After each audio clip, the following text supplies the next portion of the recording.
Allez les amis, on est parti pour voir comment interpréter graphiquement des limites de fonctions et on va parler notamment d'asymptotes horizontales et verticales. Vous allez voir, c'est très simple, on se fait ça tout de suite. Alors, les asymptotes, finalement, c'est des droites vers lesquelles la fonction va aller se coller quand elle tend vers un nombre. Je vous donne deux exemples d'asymptotes. Ceci est une asymptote, c'est une droite vers laquelle la fonction peut se coller, et ceci est une autre asymptote. On a des asymptotes horizontales et des asymptotes verticales. On va essayer de dessiner une fonction qui est ces deux asymptotes-là. Donc, l'idée c'est que la fonction soit à la fois collée à la courbe bleue et collée à la courbe orange à un moment. Donc moi, ce que je vous propose, c'est de faire une fonction qui ressemble à ça. Donc là, je suis collé à la courbe, tac, je descends, je vais me coller à ma courbe orange, et je vais recommencer ici, et me recoller à la courbe bleue. Très bien. On a une fonction qui à un moment est collée sur la courbe orange, et à un moment est collée sur la courbe bleue.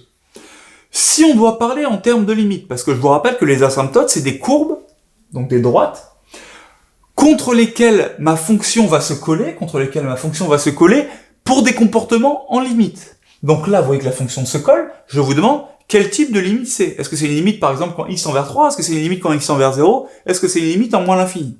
Donc, vous l'aurez vu, que ces comportements, quand je me colle à une droite horizontale, c'est forcément quand je calcule des limites de f de x, quand x tend vers plus ou moins l'infini. Ça sera toujours des infinis.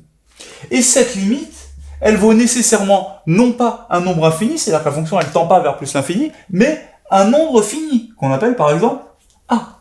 Donc, quand la limite de f de x, quand x tend vers a, c'est plus ou moins l'infini, alors j'admets une asymptote horizontale, et l'équation de cette asymptote, l'équation de la droite bleue, eh ben c'est pas compliqué, c'est-à-dire que tous les points qui sont sur cette droite, ils ont en commun la même coordonnée verticale, c'est-à-dire le même y, et ce y, il vaut a. Yes, on a un des deux cas. Le deuxième cas, cette fois-ci, c'est non pas un comportement en plus ou moins l'infini, au contraire, c'est le comportement quand la fonction tend vers un certain nombre. Ce nombre, on va l'appeler a.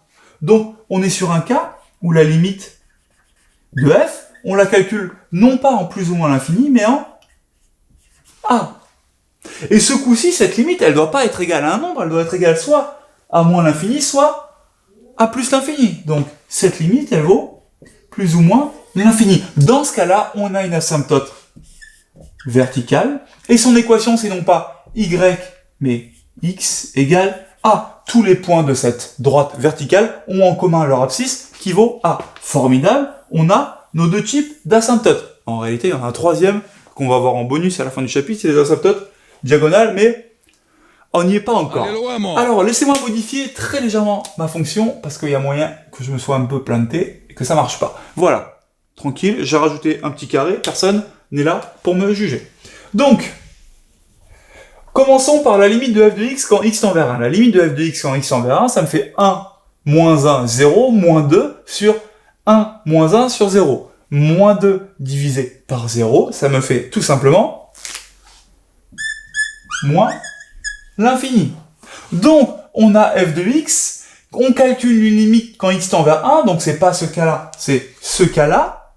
Est-ce que c'est bien égal à plus ou moins l'infini? Oui, c'est égal à moins l'infini, donc je peux dire que c'est une asymptote verticale d'équation x égale 1. Bim, j'encadre et c'est terminé, j'ai interprété graphiquement. Dans ce cas-là, la limite en plus l'infini, c'est plus l'infini sur plus l'infini.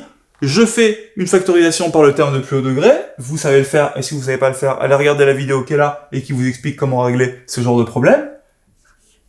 Et je trouve une limite de 1. Donc je suis bien dans le cas x tend vers plus l'infini, x tend vers plus ou moins l'infini, ma limite c'est un nombre fini, donc j'ai une asymptote horizontale d'équation y égale 1. Bim. Et c'est terminé. Alors, on vous a mis des petits exercices en dessous, prenez note de ces deux trucs-là sur votre fiche et entraînez-vous, ça va vraiment vous faire du bien.